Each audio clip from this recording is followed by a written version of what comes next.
This episode of the Sloopcast is brought to you by the Iron Bean Coffee Company. Iron Bean Coffee Company is a premium, small batch, roast to order, veteran owned coffee company in your own Ohio backyard of Perrysburg, Ohio. They are a world class hand roasted micro batch coffee, fresh roasted after you order. No more buying these pre batch crap that you would find on the supermarket. You get fresh roasted after you order, shipped directly to your home. Great products such as the Fierce Dark Roast, the Cast Iron and Medium Roast, the Thor Medium Dark, or even the Loki Medium Light. There's every type of coffee for anybody over at ironbeancoffee.com. Again, that is ironbeancoffee.com, America's local coffee roaster. This episode of the Sloopcast is also brought to you by the Mad Canadian Barbecue Company. The Mad Canadian Barbecue Company is also an Ohio-based company. They're also in the northwest of Ohio. They are specifically more in like the Lima Findlay area, Cary, if you know where Cary, Ohio is. That's where they are. They have some of the best seasonings. It's grill season. Guys, it's grill season. It's time to get that grill going, and you shouldn't be grilling without the assistance of the Mad Canadian. It's really just that simple. Kyle, I fired up the grill for the first time this weekend. I made some steak, and you better believe the Cary steak was on it. Made I a just nice some burger today. Yeah, it was a nice big flat iron steak, or a I think that's the term for it. But yeah, it's one of my favorite things to throw on the grill. And I made Kyle as a side dish some poutine. And I'm going to tell you how to do that in the next ad break. So that's a bit of a teaser for you. If you want to buy some stuff of your own, make sure to use the Sloopcast10 promo code to get 10% off your entire order. That is Sloopcast10 at themadcanadianbbq.com. That's themadcanadianbbq.com.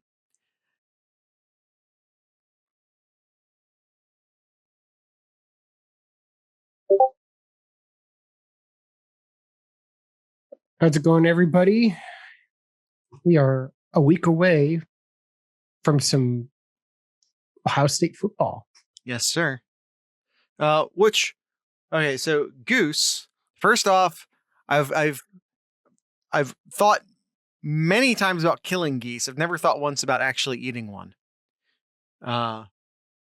Which Mad Canadian spice do you put on a goose? I really need to know.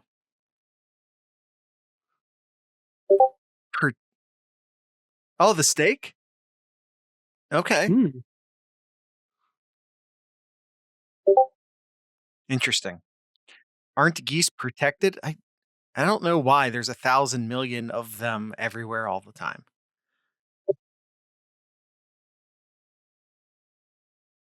Yeah, there's more geese there's certainly more geese than we need. I'll say that much. Yes, I agree.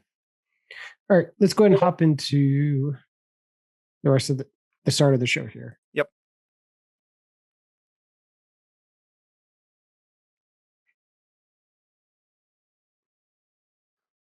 We've got barbecue back here. You're all invited. Welcome to the Sloopcast. How are you doing today, Kyle? Doing all right. How are you doing today, Jared? I'm doing good. I have no complaints. We have football coming. It's just a spring game. It's nothing too big. It's nothing too crazy, but it's football. It's football in the shoe. It feels like spring. It's great. It's going to be a great weekend. I hope so. I hope so. I just hope Ohio State wins. And by Ohio State, I mean the gray team. Oof. That's right. Team Gray. Oof. What's up? Team Scarlet all the way. Team Gray. What's up? Team Scarlet. By the way, you are wearing exclusively gray right now. It's more black. Black is just dark gray. That's all it is. Yeah. Gangland's on Team Gray. That's right. All right, Kyle, we have a lot to get to today. Let's see. We're going to do a bit of a spring game preview in the form of Ask Sloopcast questions. So we're going to do that. I asked all the Sloop Cats and people in our Discord basically just saying, what do you got around spring football questions? Bury us. So we have a bunch of questions from our Sloop Cats in regards to spring football and the spring game and all of that. So we'll do that. We have some other Ask Sloopcast questions, not necessarily related to that. But before we do any of that, Kyle, we have news. Yes. The color that I'm wearing, black, Jared. Mm-hmm. Black stripes. Mm-hmm. We got some more black stripes news here. Two of them, in fact. Earlier in the week, we have Marvin Harrison Jr. getting his black stripe removed. A little surprise. I thought there were going to be some more names, but ahead of Marvin Harrison Jr., but he was so happened to get his black stripe removed last week, and probably one of the talk players, freshmen, especially on our show too, Trevion Henderson, or as some people in our Discord said, RB1. It's a growing sentiment. Yes. Don't steal my bit. Don't steal my bit, gangland. I've started calling him J.R. Dobbins, as in Junior Dobbins, because I think not stealing, approving. Here's the thing, though. You said it on the show before I did. Maybe I was saving it. I wasn't, but maybe I was. By the way, Kyle, you missed Jack Sawyer. That's right. Yes, Jack Sawyer. How could I forget? Yes, Jack Sawyer as well. Yeah. So that's 3 black stripes removed for this class already. And I would say none of them a huge shock. Now, was Marvin Harrison Jr. the first wide receiver? I think most people would assumed it was Ibuka, just based on the fact that Ibuka was a top 10 player, but Marvin Harrison Jr. no slouch. No slouch whatsoever. So not a shock exactly, but with Henderson and Sawyer, those would have been 2 of the guys who you would have put money on being in the top 3 for sure. Yep, absolutely. Definitely more to come here. We'll see if there's any more right before the spring game here. I'm sure some will be announced like tonight. I'm sure like some of them are going to. It's 3. It's 3 total. It's Harrison, Henderson, and Sawyer. There was one last week, but he was from the previous class. Kawan. Yeah, he was from the previous class, though. Yes. Yeah, Jacoby Cohen, but like I said, he was 2020 class. Other news, we talked some 2020 class, some 2021 class. Now of the 2022 class, CJ Hicks, linebacker from the great state of Ohio, just gained his 5th star. So he is now officially a 5-star outside linebacker from the great state of Ohio. Absolutely. Expecting big things from him. Yes, absolutely. Yes. As sticking with football here, the portal here, the portal give us and the portal give us away. And so taketh away? And so happens you're shooting for taketh away. Taketh away. There you go. Max Ray has entered the portal, and I think wherever he goes, I think a lot of the schools that is interested in him, he'll have a very good shot of starting. Kind of look at like Jonah Jackson, for instance. Yeah, Max Ray is fully capable at starting at most programs, and he'll be fine. He'll get to go start somewhere. Once a Buckeye is a Buckeye, I wish him the best. Yep, absolutely. There's going to be a lot of transfers from Ohio State before the beginning of the season. Before September 2nd, is that when we decided it was on a previous episode, Kyle? Before the first game this year, there will be, I would say, a small handful of players probably leave the program. There's 2 position groups in general. In which I am looking at. I mean, you look at the huge glut of talent that is young and at the wide receiver position. And, you sort of draw some of your own conclusions there, with two established veterans capping things off at the top and a bunch of great freshmen, both, redshirt and true. There's a glut of talent at the wide receiver position. So, you draw your own conclusions there. And with a bunch of the young linebackers balling out, you have to wonder who in between, who doesn't get to start at linebacker, and how does that turn into potential transfers? So, yeah.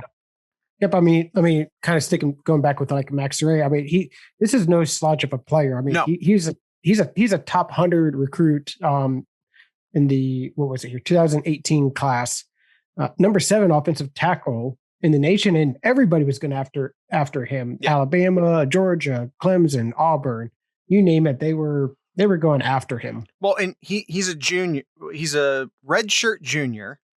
Mm-hmm. He's grad transferring. He's going to be eligible right away. And because last year, from an eligibility standpoint, straight up doesn't count, he's grad transferring with 3 years of eligibility left.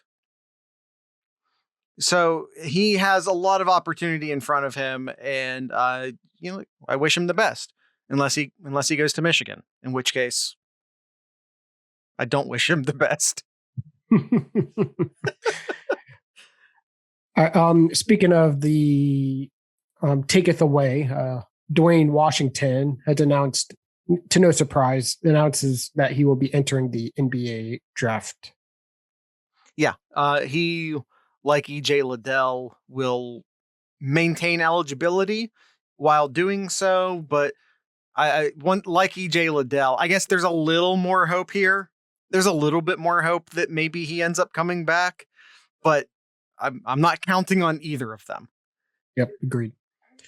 Completely agree. All right, that's it for the news here. Black Stripes, portals, stars, draft. Let's get into the spring game, Jared. Yeah. Spring game this Saturday, noon, on the Big Ten Network, because pretty much anybody who's listening is probably not going to be able to get tickets because there's only 4,500 tickets for the general public. Only just a tad over 19,000 will be in attendance for this upcoming weekend. And hats off to Ohio State, just over half of them going to frontline workers over at the Wexner Medical Center, about 2,500 to students as well. Yeah. And like Kyle said, only about 4.5K going to general public. And I wonder what general public really means even. Like, are those just going to be like, because I believe they go on, do not quote me on this. I want to say I saw this somewhere. It's like Monday at 10 a.m. Eastern. Now, I know they go on sale Monday. Do not quote me on the 10. Jared, you said 10 a.m. and they actually went on sale at 8 and I missed my, don't blame me. Double check literally everything I say on this show. But, are those 4,500 actually just going to be like first come, first serve? Are donors going to get it?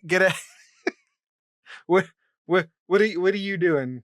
What are you doing, gangland? Are donors getting even first treatments? What about the parents? Do the parents not count towards that 19,000? Are they in a separate pool, or are the parents' tickets coming out of the general public pool?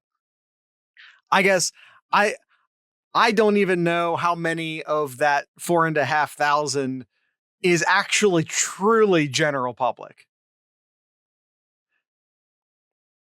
But, we'll find out, or we won't, maybe. I don't know. But point is that good luck. Yeah. You're trying to get into that game, good luck. I'm not even trying, but you guys go get it. Look at this. This is, sorry, I'm kind of sidetracked here. Never. I kind of want to touch base real quick on the recruiting real quick here. Okay. Recruiting. Sure. Surprise recruiting segment. Go. Well, I just found it interesting. So 2022 class, Ohio State's in first right now. It has the best recruiting class as of today. You want to guess who's in the top 10 here, Jared? Oh, it's April. Who cares? You know who's probably not anywhere near the top 10 is Alabama. Correct. Yeah, they're not. Where's Alabama? I bet they're down at like 40 or 50 or 60 or something. 17. Huh? 17. 17. That's great for Alabama. We're screwed. Guys, we're screwed. Bama's at 17 in April. Normally they're like they have like one or two players at this point, and then they just add everybody during the season because that's what Bama does. Well, here's the good thing though. Ohio State has a better average recruit base. It's too early to get too caught up in the race of it. Gangland knows. Sitting in at number 6, the Scarlet, Team Scarlet. What? How dare you? The Scarlet Knights. The Scarlet Knights sitting in at number 6. Greg Schiano. Yeah, on the recruiting trail. Calm down. It's April. That's all. I'm just gonna say, calm down. It's April. That's all I'm gonna say. And I thought that's interesting. You see Rutgers up there. Penn State's doing their early thing right now. How many flip out of that class? I don't know. Looking at they have 11 commits right now. 4 of them are 4 stars.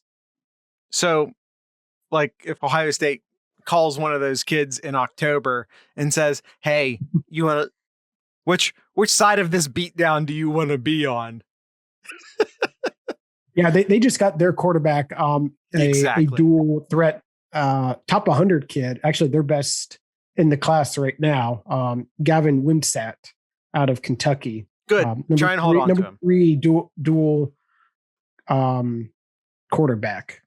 That's nice. Question is, will he be there in December? Will he be there in February?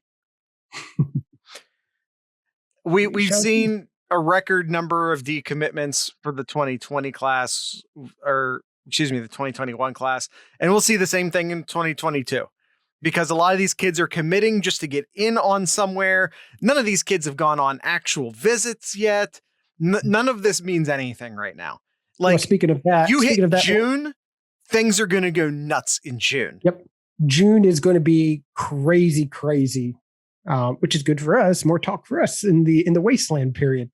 But yeah, June's going to be crazy. So just keep an eye open when June comes for JTT, because I guarantee he's going to want to do his trip in June, and we may see a commitment date, hopefully sometime in June from him. Yeah.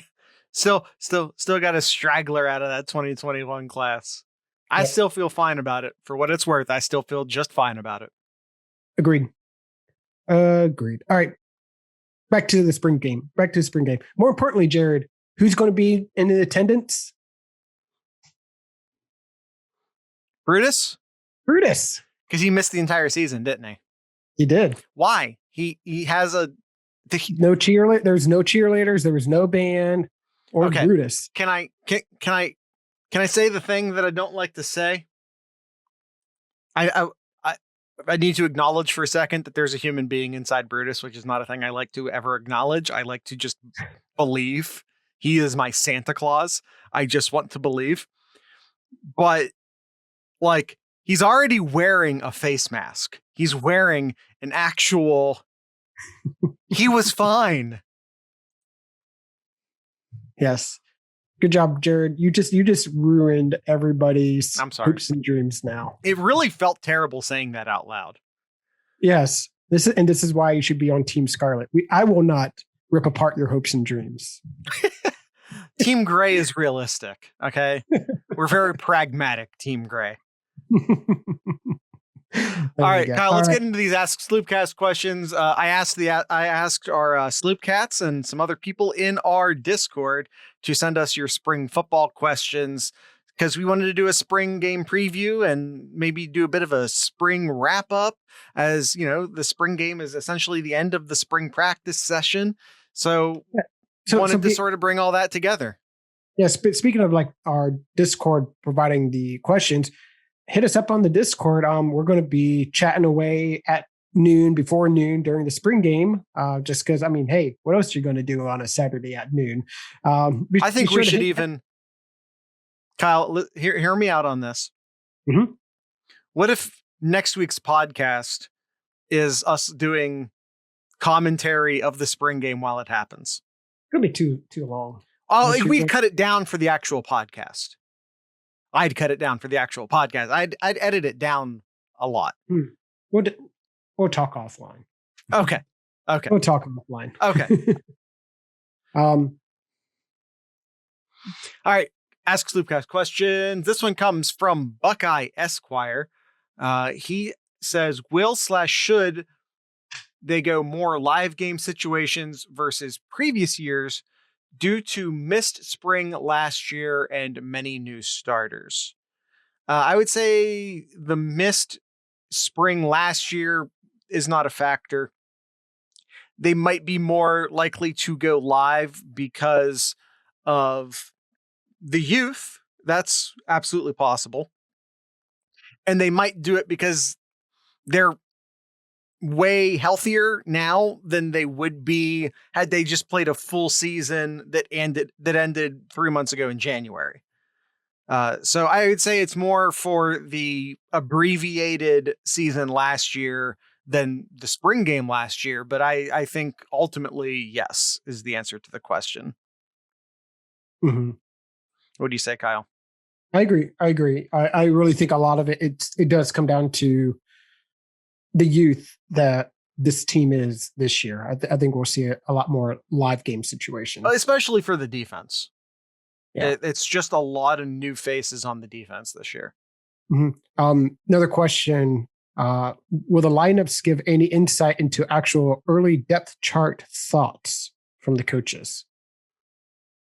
Will the lineups give any insight early depth chart? I'm interested to see what the linebacker groupings are. Yes. I think that's a thing I'm very interested to see, because the linebackers, you kind of want to put those guys together. That's right, Michigan Bucknut. I did have the best picks for our draft on last week's episode. So I don't know. I'm interested to see. I feel like they're going to put. Yeah, we're still waiting on 2020. 2020 is Wade. If anyone doesn't know, he's a linebacker, played for Tennessee last year. He's in the transfer portal. A lot of it depends upon how easily he can transfer from Tennessee to Bama, if he can. And if he can't, he's probably going to come to Ohio State instead. But the SEC is currently exploring rules about inter conference transferring. So he wants to go to Bama, but if he can't do an interconference transfer relatively easy, he'll probably come to Ohio State instead. And so I think he's waiting to hear what the SEC says. So what was I saying? Lineups. Yeah, I'm interested to see what linebackers get grouped together. I'm interested to see what defensive backs get grouped together.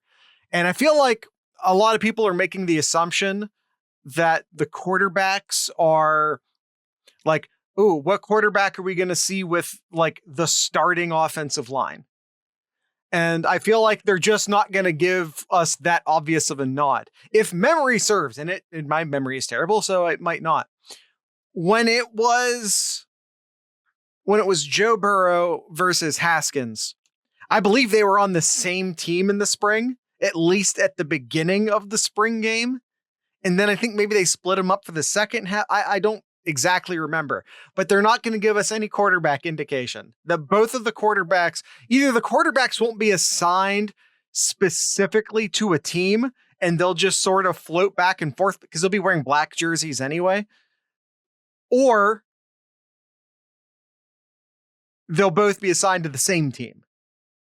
They're not going to give us any indication on the quarterback. I know maybe that's what you were trying to say, Buckeye Esquire, but they're not going to give us any indication on the quarterback. Mm-hmm. Yep.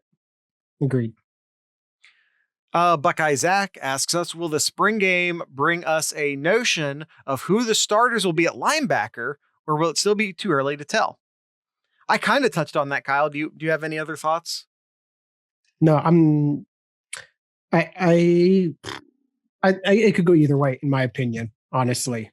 Um, I really think that in my mind, I think whoever's going to be the starters at linebacker is obviously going to get a big head start or get um, just are going to be better off of being the actual starters in the fall here. But I think it's too early though. I just think it's too early. Yeah, I don't think they're going to wrap up the battle. But if I would say this, you might just look at the number of reps. That might be interesting. And also it'll be interesting to see if maybe they do like a number one's offense versus number one offense versus number one defense. Like one of the teams is primarily the offensive starters and one of the teams is primarily the defensive starters. And if we see that, then it'll be interesting to see who the linebackers are. But they don't always, in fact, I want to say they mostly don't ever do that. Mm-hmm. All right. What's the next question, Kyle? Let's see here.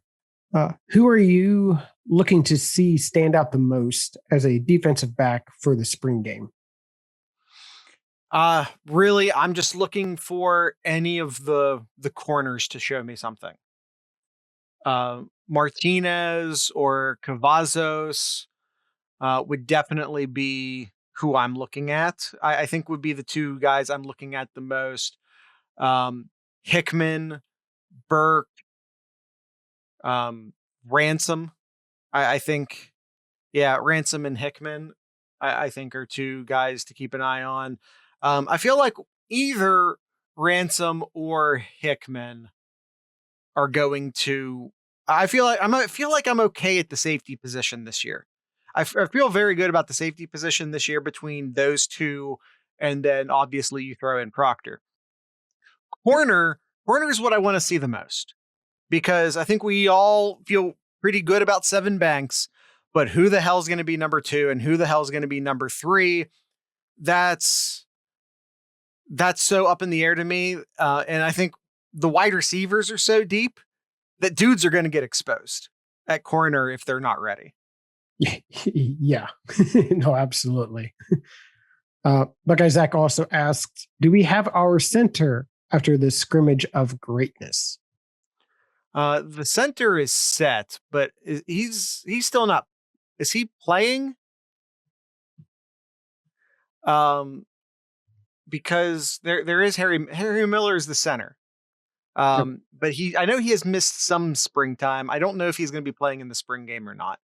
Whippler, I think, is your backup center. He's out. Michigan Bucknut says that he is in fact out. Isn't Matt Jones being hyped on? Yeah, but I don't think he'll be playing center. I think he'll be playing guard. But yeah, I've heard nothing but good things about both of the Joneses along the offensive line. Dwan Jones is going to hold things down as like the first tackle to come in, just in case. And Matt Jones is definitely fighting for one of those guard spots. I feel like it's going to be Paris Johnson Jr. and someone else, and might be Matt Jones. It might be Vamahi. I'm last week I was leaning Vamahi. I might be leaning Matt Jones now. But we'll see. That the left guard position, I think, is the one position that we seriously need to. I feel very good. I feel very good about who's going to be starting week 1 at the other 4 offensive line positions. Left guard, I'm not sure.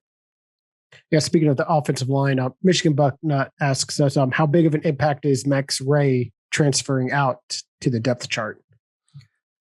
Not a lot. I think he transferred for a reason. I think he was probably going to be in the backup tackle rotation. they're going to be okay without him. Would I have preferred to have him? Yes. From a selfish standpoint, would I rather he be on the team? Yes. Mm-hmm. Will Ohio State drastically miss him? I hope not, because if that's the case, Ohio State will have had injuries. Yep. So a healthy Ohio State won't miss him at all. And I mean that with no disrespect, because I think he's going to go play somewhere and do great. But I don't think he wasn't going to crack the starting five. Mm-hmm. Agreed. All right. Before we get to the rest of the questions here, let's hear from our sponsors, Jared. Yeah, absolutely. Kyle, I made some poutine. Now, if you don't know, it is a Canadian delicacy. So, of course, I reached out to the Mad Canadian, because that's what you do. And I was just like, hey, have you ever done this before? And he was like, oh, yeah. Or, oh, yeah. That's, because he's Canadian. And I made it and it was okay. And he gave me some like, oh, okay, here's what you did wrong. So I went back and I tried again. And I have to say I nailed it. And what he basically told me was like, hey, you need more gravy, which, okay, that's fine. But I tell you what the real secret weapon was? The real secret weapon was that I coated the French fries in some S&P bud. And that was the difference.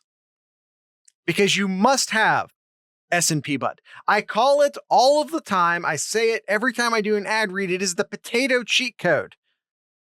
It's for your baked potatoes. It's for your mashed potatoes.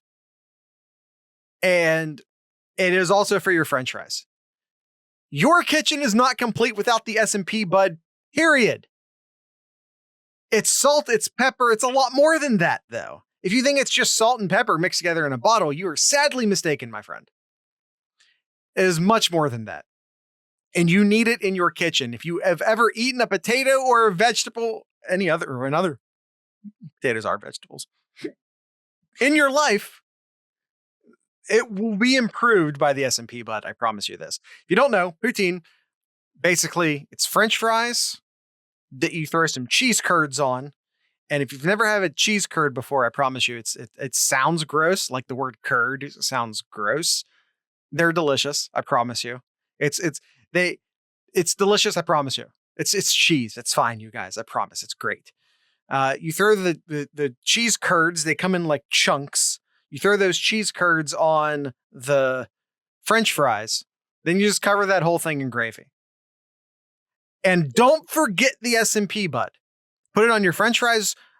Like if you're either while you're cooking them or if you're actually deep frying them after you cook them.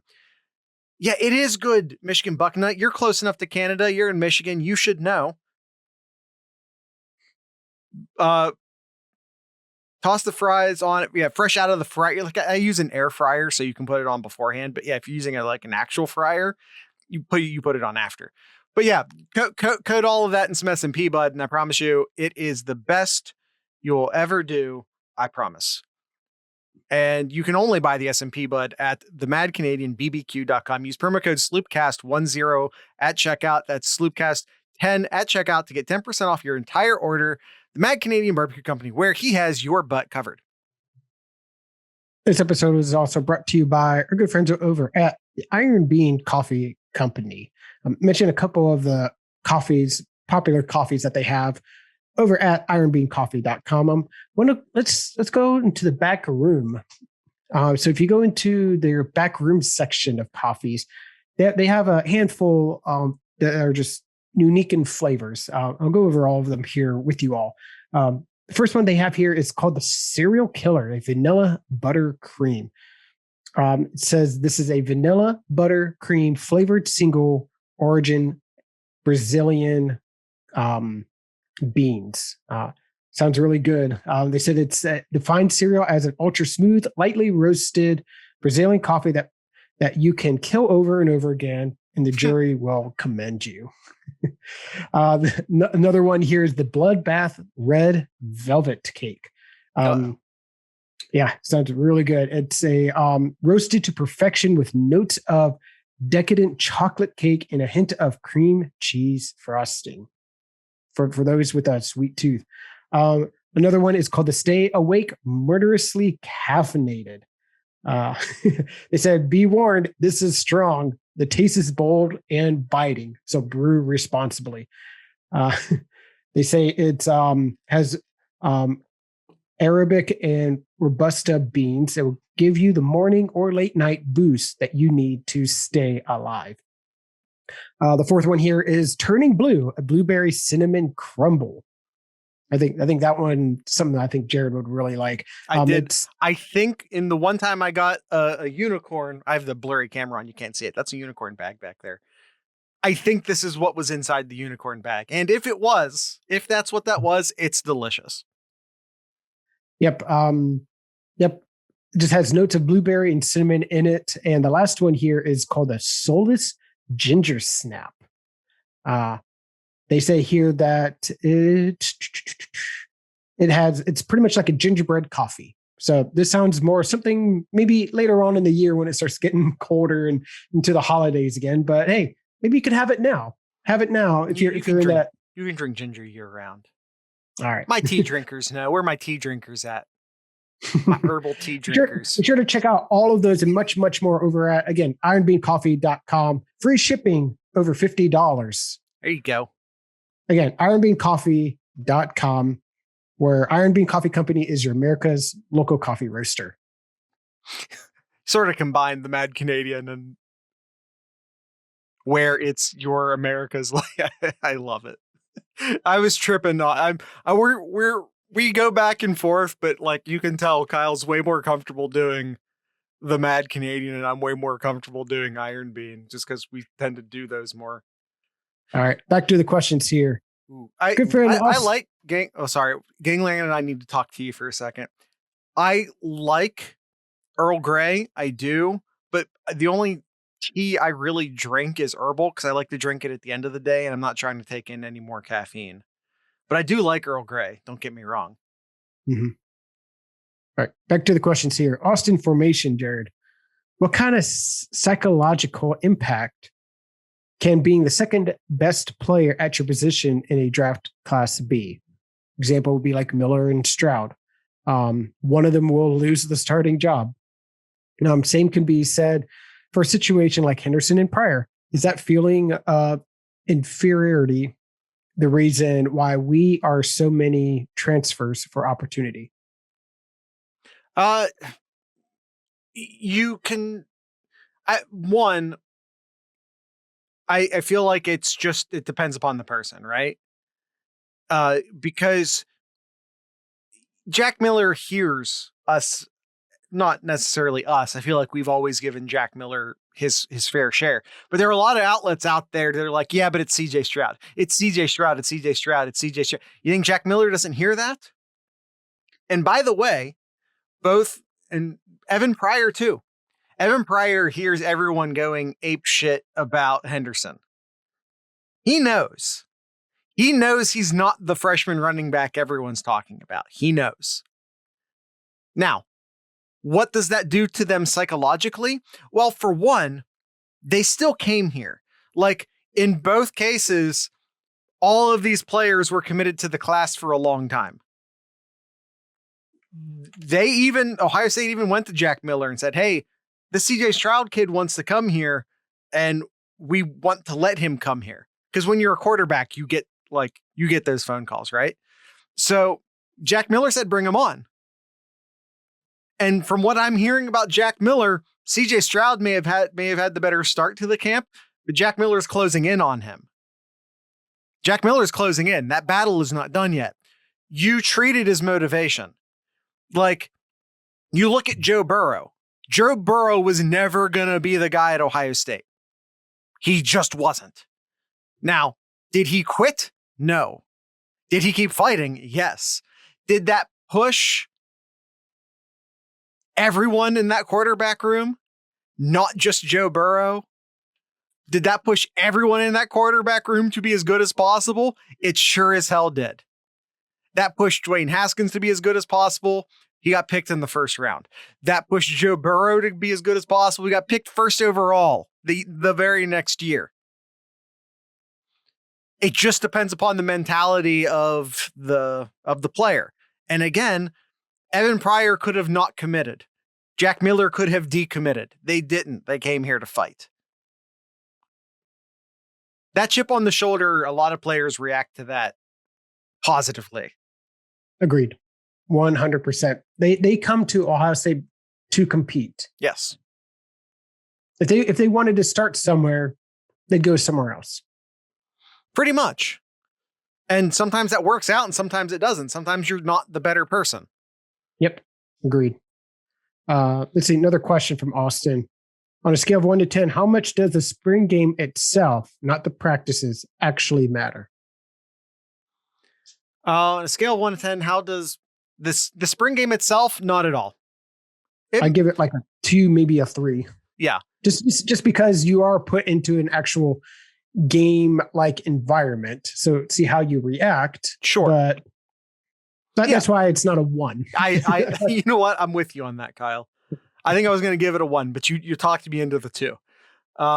Yeah, it's what the spring game is one practice out of, I forget how many spring practices there are. Is it 10 or 15 or 12? I don't remember.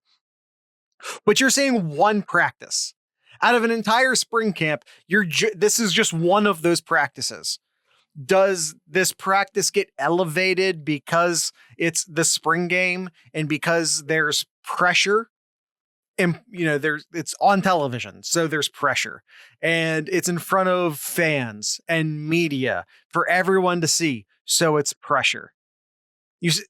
That elevates it beyond a regular practice, but at the same time, everyone knows everyone's watching, so you're also not seeing new wrinkles.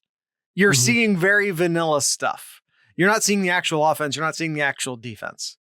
So that then takes that. It was a little bit higher. Okay, now it's a little bit lower because you're not really seeing the real stuff. So, yeah, it's a 2. It's a 2. It's just one practice with some upsides and some downsides compared to the other practices. But it's just a practice. It's a practice scrimmage. That's it. This one's interesting. This next question, also from Austin. What player would be pleasantly, but not genuinely surprised if they won the starting job? And think deeper than Henderson or Stroud/Miller, if possible. Well,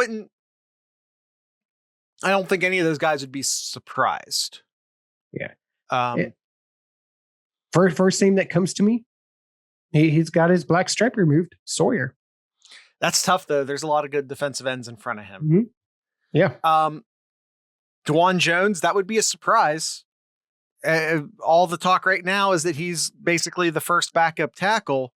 If all of a sudden he was like, guess what? You're left guard now. I think he'd be surprised because he's not going to displace Thayer Munford or NPF. And that spot is left over there. The one spot that's left is at left guard. Mm-hmm.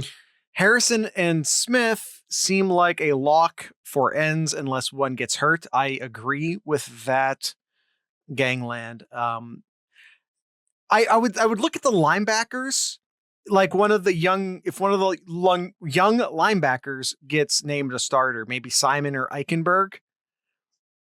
Maybe, yeah. Oh, Gangland, we either said that at the same time or you beat me to it. I think Eichenberg might be one of those guys. Kyle, a surprise starter, a possible yet surprising starter. I kind of want to go more on the defensive tackle side. I mean, you got Garrett out right now. Maybe you look at that battle that's going on. Maybe like a Vincent or Antoine Jackson. Yeah. Who is going to be the one tech defensive tackle? I don't think we know that. We know who the 3-tech defensive tackle will be. Haskell Garrett's not playing in the spring game, but September 2nd, we know it's going to be Haskell Garrett starting at the 3-tech defensive tackle. Who is that 1-tech defensive tackle? Well, something interesting that Haskell Garrett talked about on Friday, and this is over at the Buckeyes group that Tony has posted. Haskell Garrett talked about saying that everybody on that defensive line knows how to play both the nose tackle and the three tech. So it's not just like, oh, nope. This person's just only playing the one tech. This person's only playing the three tech. They're all being able to play each of those positions if they need to. Being able to and actually doing it on a regular basis are two separate things. Yeah. There's a reason why it's a separate position. And there's a reason why they put all defensive tackles are big, but there's a reason they put the big bigs at the one tech and the faster guys at the three tech. That's not an accident. Haskell Garrett is absolutely a three tech. And then you have a guy like Antoine Jackson, who's absolutely a one tech, and then there are a lot of defensive tackles who could theoretically jump back and forth between the two. Yep. Cage feels like a definitive one tech. Ty Hamilton feels like a guy who could do either or both. Mm-hmm. Jaden McKenzie feels more like a three tech to me. But yeah, learn all of them for sure. Learn all of them. Yep. Another question from Austin. Who will make the play of the spring game that everybody talks about? Henderson. His thoughts. Jerome Baker with an INT off of Burrow in a pass. Oh, I was about to say, I got real confused there. Yeah. Oh yeah. Think Jerome Baker. Okay.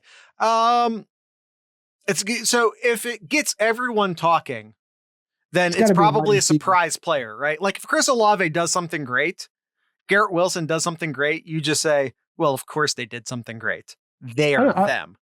I think I'll stick into that same position. Seeing a lot of different videos of number 11 here. What about JSN? Seeing a lot of positive from JSN so far this spring. So can we see him make this ridiculous one-handed catch along the sideline or in the corner of the end zone, something like that? Yeah. I think one of the young wide receivers, either from the 2020 or 2021 class, I feel like people are just waiting to see something out of Henderson. So I feel like that's a good spot. And also I feel like we're waiting, the linebackers over the past few years are what they were. And with the exception of Pete Warner, who was definitely a playmaker at times, we didn't see a lot of playmaking at the linebacker position over the past couple years. So if one of the linebackers, a la Jerome Baker, as Austin pointed out, does something athletically amazing, whether it be Pope, who's not a young guy by any means, but not a guy we've seen on the field a lot, or Eichenberg, I'll name check Eichenberg again, or Simon, I'll name check Simon again. Then people will get very excited, I think. Yep. All right. What question do you want to go with next here, Jared? Oh, I haven't been following where you are in here, so you're gonna have to keep going. Let's go down to the next group of questions here then. Okay. What did Michigan Bucknut?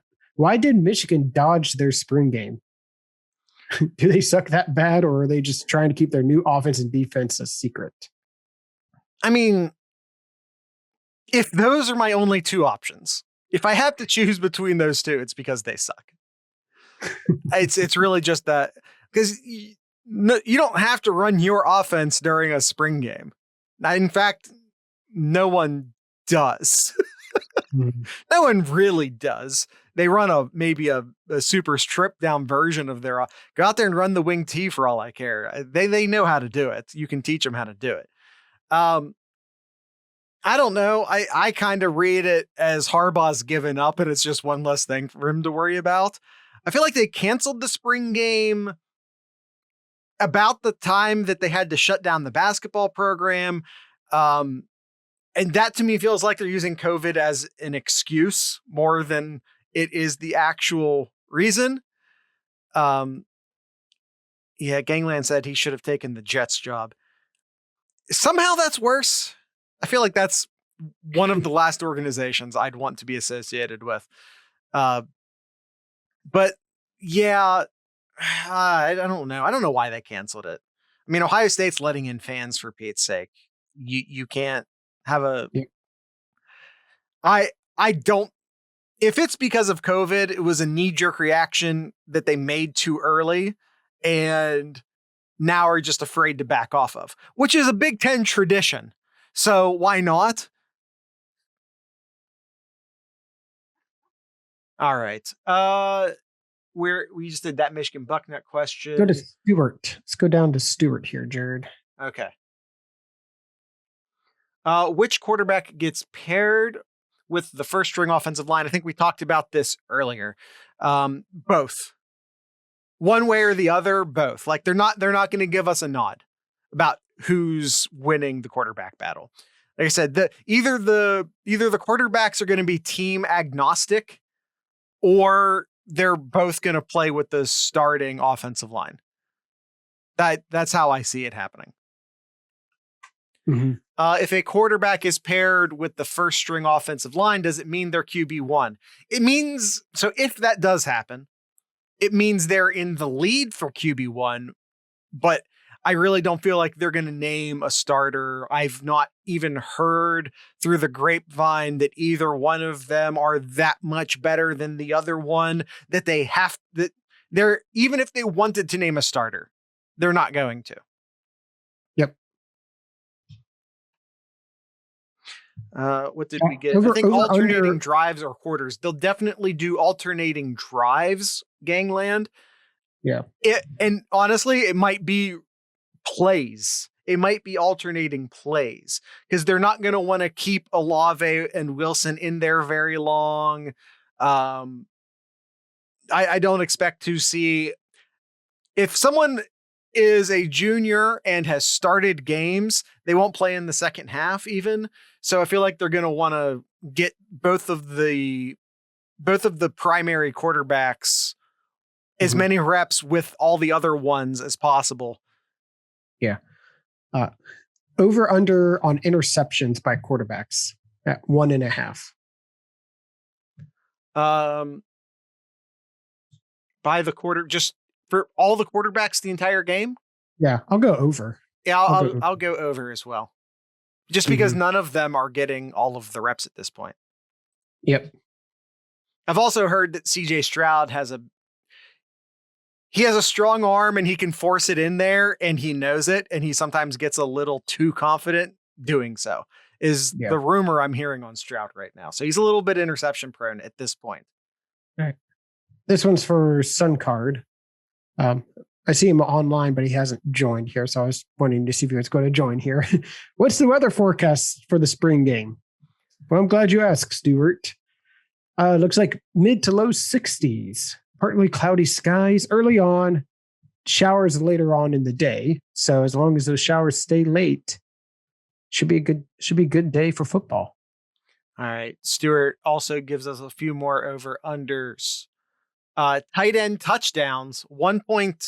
Let's just say 1.5. He's being funny with his numbers. Let's say 1.5. I'll go under. I'm going to go under as well. DeMario, dare I say, even if it's 0.5, I take the under. I'd go over at that point. DeMario call pass breakups. I don't know if this is a meme that exists outside of the Discord server or not, but the meme inside of our Discord server is that they're going to move DeMario McCall to defensive back. I don't participate in the meme, and therefore I will say under. Agreed. Running back touchdowns at 3.5. Under. I want to go over. I think I'm going to go over. I think no, they'll pass the ball. No, you're right. Under. Now, okay, let me throw one in, Kyle. What about quarterback touchdowns at 3.5?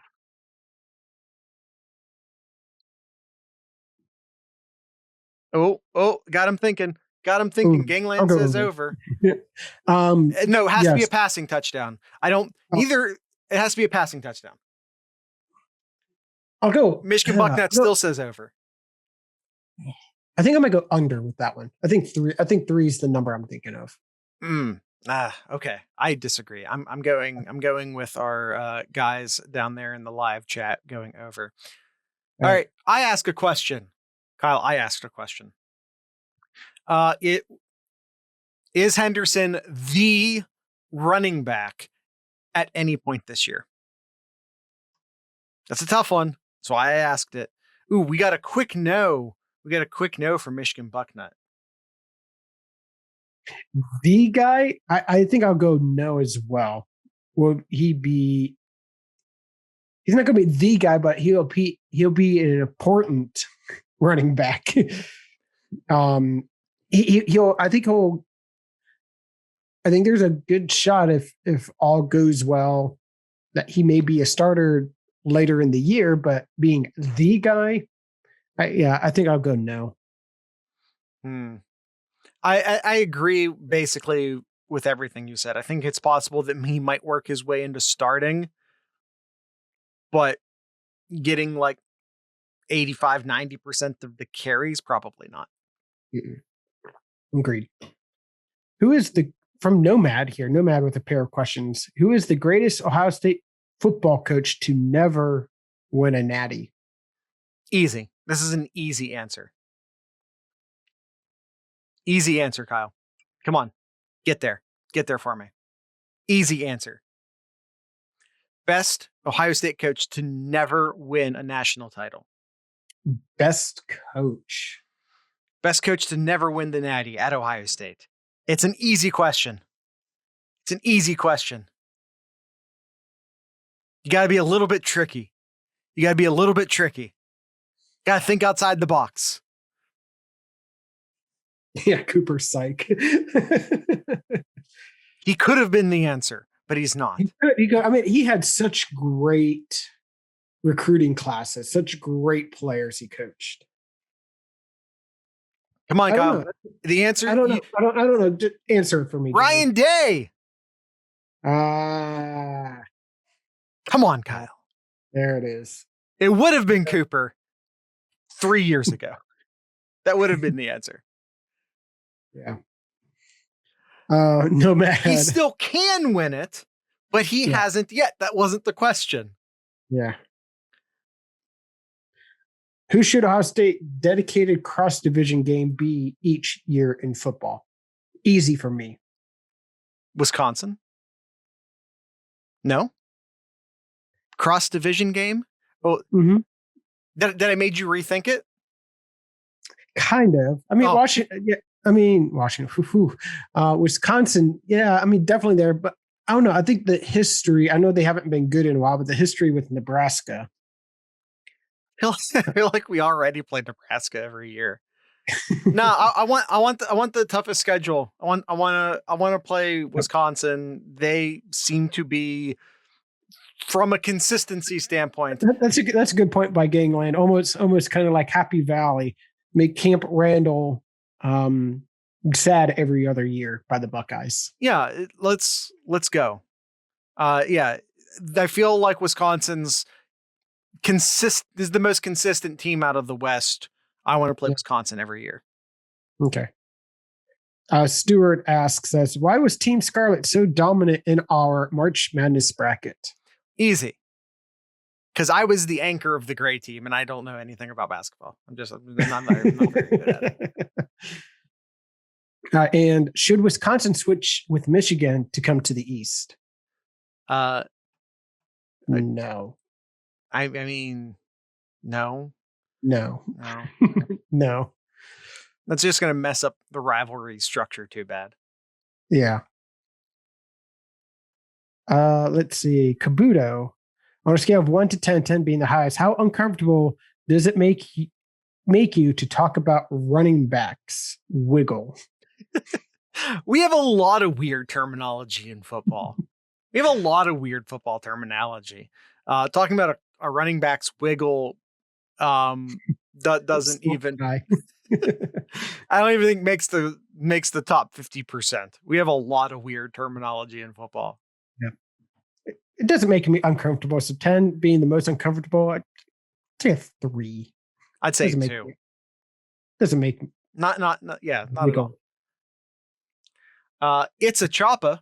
I think that's how you pronounce it. Asks Justin to the 49ers. This is our first draft-based conversation of the year, Kyle. Fields to the 49ers.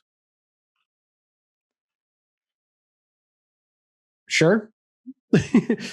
Sure. If I had to pick one team, that's where I'm going. Am I going to say it's a for sure thing? No. But if you said, okay, Jared, here's the 32 teams, which team are you going to put money on? I'd put money on the 49ers, but that's the best option out of the 32, but that doesn't mean I'm sure it's going to happen. So if I had to pick a team, yes. If I don't have to pick a single team, if it's 49ers versus the field, I think I'm going to go the field. I don't understand why a lot of these experts have Mac Jones, even after what we've seen the past few weeks, have Mac Jones so high up.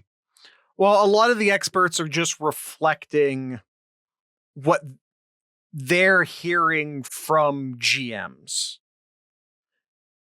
You know what I mean? Like a lot of people get confused sometimes, I think, where not all of the draftniks are saying Mac Jones is great.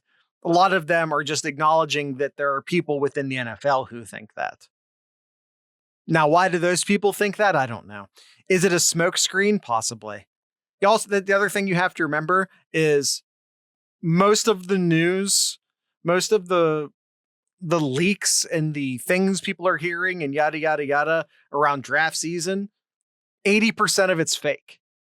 It's the team putting something out there that they want other teams to hear that isn't true. It's all a bunch of gamesmanship. That's all it is. Okay. What other questions do we have here? The last one on the list, I think, is a really good question. All right, from Buckeye Esquire. In your view, our view, how should the coaching staff balance what's best for the individual kid versus best for the team in timing the announcement of depth chart, particularly for the age of freer transfers? I think the question here is, how transparent are you with the kids on where they are on the depth chart? I think announcement, like, is that a public announcement? Is that an internal announcement? But I think the spirit of the question is just like, how transparent should the coaches be? Let's see, what did Gangland say? One-on-one meetings are needed for that rather than just putting up a depth chart in the Woody. And I think I agree. I agree with that. And I don't believe that I really don't believe that there's like a depth chart written on a chalkboard somewhere where, you know, players are moved around in the middle of the locker room. I don't feel like it's that. The kids know. Here's the thing that I think a lot of people get confused about when they talk about this subject. Oh, well, do you tell the kid that he's the number 2 quarterback? Do you tell the kid that he's not going to start? They know. They're not stupid. They know. They know who's getting the most reps. They know who's repping with the ones. And by the way, they just know when someone else is better than they are. Mm-hmm. They know.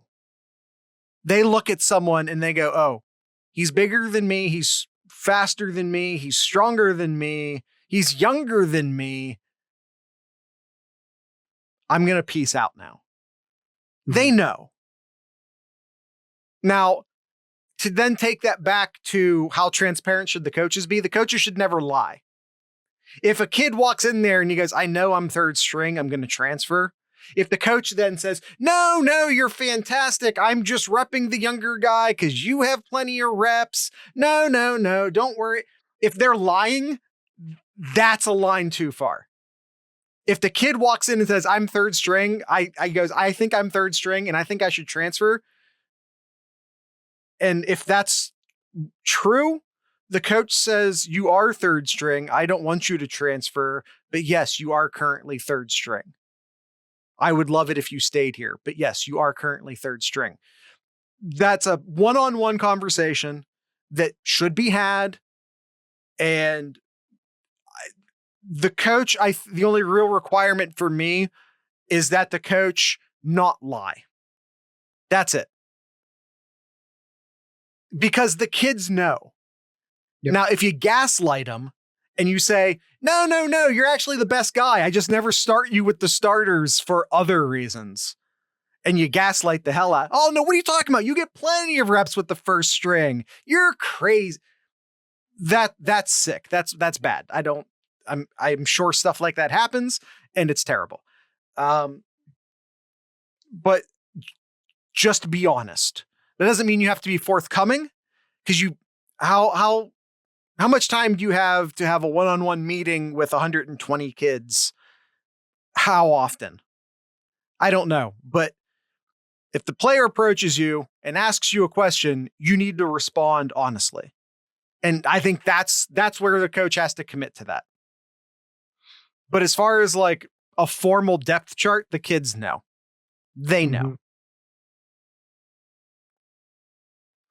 Am I right, Kyle? Anything I said there you disagree with?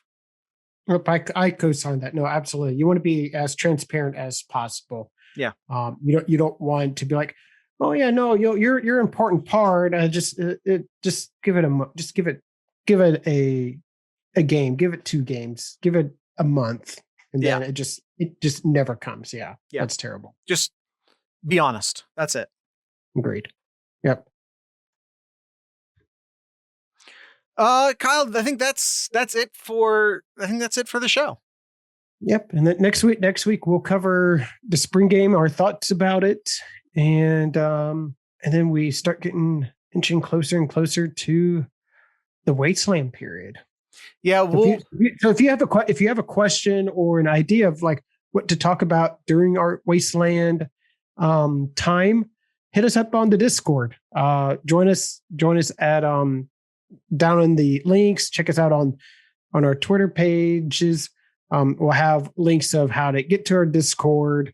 A lot of fun in there, just a lot of great folks in there, and just talk about just everything and anything in general. Yeah, there's a bunch of off-topic stuff, so it's not like it goes dead during the off season. We're constantly in there chatting. If you ever just want to chat with Kyle and I, that is absolutely. It's not a Discord we set up and walk away from, like I know some bigger creators are forced to do because they don't have time. We aren't that. You can join the Discord and have conversations with Kyle and I and a lot of the people who you hear us mention on the show. And if you're looking for links, just go to thesloopcast.com. You get links to our socials and links to the Discord. The Discord, by the way, is just discord.thesloopcast.com. But if you want links to that or our Patreon or our merch stores, our social media sites, whatever, you can go to thesloopcast.com. Hey, Kyle, can you show everyone your shirt? Can you show everyone your shirt? Look at it. It says Buckeye Sloopcast, and it's done up like a GoldenEye t-shirt, like from the old GoldenEye 64 game. And if you want it, too bad. Because Ohio State's lawyers are assholes. They claimed that shirt. They forced our t-shirt vendor to take it down. Why? I don't know. It says Buckeye, but it doesn't say Buckeye football. Like a Buckeye is a tree. You don't own the tree. It is the state tree, you bastards. I don't know where on earth you think you get off claiming that shirt. I'm wearing a 7071 shirt, and this is entirely my own design. And you can buy some of these. You can buy some 7071 merch over at 7071.sloopcast.com. And you should probably go check out all the stuff we have over at merch.thesloopcast.com. That's our actual like Sloopcast stuff, because it seems like Ohio State will just take shit down without any logic. So if there's something there that you want, you should probably go get it. Because Ohio State just takes shit down, even when it has nothing to do with them. Nothing to do with you, Ohio State. Nothing. So go get whatever you want while you still can, because the lawyers at Ohio State are dicks. Buy it while you can. Yep. Kyle drops a eating popcorn. Yeah, I got off on a thing there, didn't I? It pisses me off. Because like I have posted things on there. You got me going again, which is what you wanted. I have posted things on there that are borderline, if not over the line, as far as like infringing on Ohio State trademarks. I acknowledge that. Look at that t-shirt Kyle's wearing. It is in no way. If anything, it'd be like Nintendo or whoever the movie studio is that did GoldenEye. Yeah. Nope, Ohio State. Yeah. If I don't know who is it, MGM? I don't know who does the Bond movies. If they came at me, I'd at least be like, okay, that's fine. Like I don't like it, but okay. Yeah. You're gonna Ohio State, you don't own any of that. You don't own the word Buckeye. It's the goddamn state tree. No, they don't, gangland. It's just that T-Public are a bunch of wusses. So if Ohio State says to take something down, they just do it. And I have no recourse to fight it. Ohio State can literally just claim whatever the hell they want, and T-Public just won't fight them on it. That's it. They just say, hey, that's ours. And T-Public just takes it down. Because they suck. Kyle, we need to start printing our own t-shirts. Sounds that way. All right. I guess that's it. Do you have anything in Kyle's corner? Speaking of Ohio State, former Ohio State great Eddie George taking the new job, head coaching job over at Tennessee State, which is really interesting. No coaching experience, let alone head coach experience. No.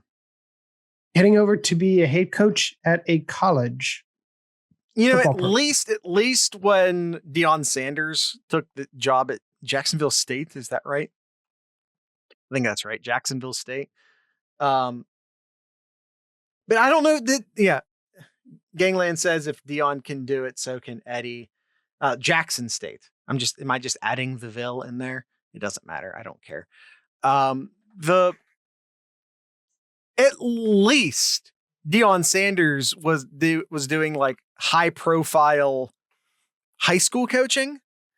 It wasn't head coaching, and it was high school. So it's still pretty questionable that you get to be the coach at I don't care if you're Deion Sanders or not. Mm-hmm. The UA All-American game doesn't count for anything. I mean, all the luck to Eddie George. I hope he succeeds, but this feels like a stunt hire, if I'm being honest with you. I don't know what this actually accomplishes. Mm-hmm. Other than being like, oh, you're a Tennessee Titan great. It's purely a recruiting move. They're just hoping they can get a higher caliber player because Eddie George's name still carries a lot of water in the state of Tennessee. So I guess that's worth something. By the way, Eon Productions. I'm sorry, what? Eon Productions. That makes James Bond movies. Okay. Who's the studio, though? I think that's the production company. Who's the studio? It doesn't matter. I still don't care. It doesn't matter. All right, that's it for today's That's episode, it. Jared. Tonight's ending music will be by the Dayton punk band, the Dopamines, who are releasing a new collection of singles and rarities on April 22nd. So I'll be playing something from that. It's some of their singles and it's some of their rarities. So I guess it's a best of sorts. So I don't know which song I'm playing yet, but we'll be playing a Dopamine song at the end of today's show, and like listen to all of it because they're like fun, fast punk songs. So it's not even a very long song. So make sure to stick around and listen to the whole thing. If you're listening on our audio only podcast, if you're watching us on YouTube, just stick around for the secret hidden conversation that only the YouTube people get to see. So with all that being said, I'd like to encourage everyone to drink local beer, listen to local music, and of course, support your local podcasters. Once again, this is the Dopamines.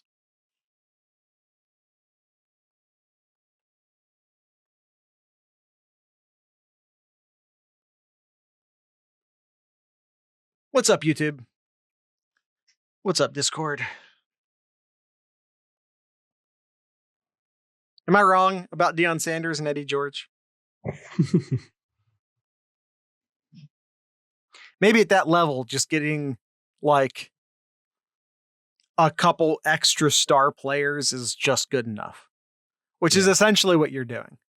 You're convincing a couple kids who aren't, D1 talents, or maybe you're like bottom tier D1 talents to come play school for the famous football player.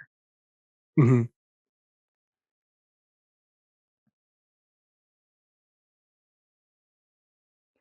I don't be think happy to hear, Jared. You may be happy to hear this. Your good friend Dan Dockich no longer has Twitter.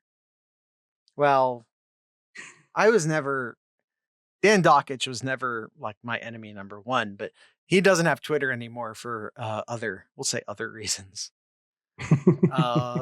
I think Gangland says, I think someone with NFL experience can teach better than most. Not necessarily. Just because someone can do doesn't mean they can teach. Just because someone can teach doesn't mean they can do. Those are completely different skill sets. And as saying, Kyle and I in our real lives are IT people. And I can tell you right now, there's a lot of IT people who can do. There are very little IT people who can train, because socially, we aren't the most adept people. So, right, but I promise you that's the same. It's the same everywhere. Case in point, the fact that Michael Jordan was never successful in any facet of basketball other than playing it. Larry Bird was a great coach, but Michael Jordan couldn't manage a team, couldn't coach a team, couldn't generally manage the team. He was literally the best to ever do it. To me, I think the best guys who go from playing to coaching are the Steve Kerrs of the world, who were, sixth or seventh off of the bench, who had to be students of the game and had to work their tails off just to not get cut. Those are the guys who become good coaches in my mind. Very rarely.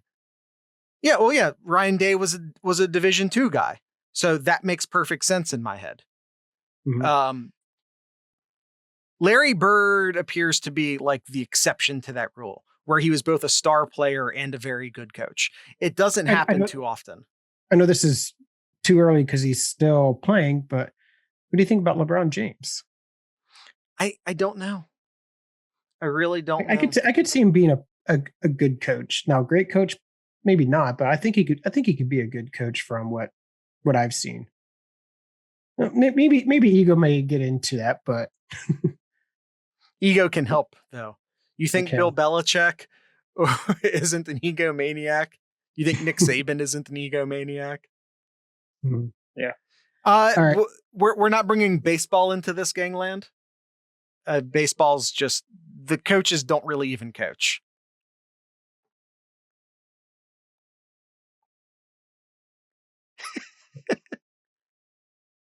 All right, let's go ahead and wrap this up here, Jared. Okay.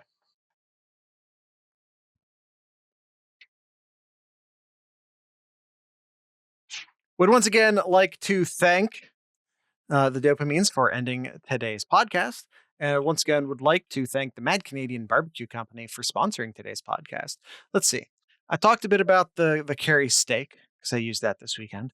And I talked a little bit about the S&P Bud because I used that this weekend.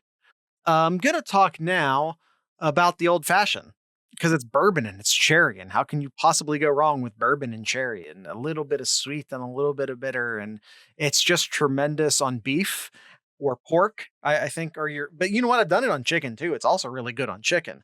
But it does have like a really good strong flavor. So it can overpower the chicken a tad, but I think it's still very good on chicken.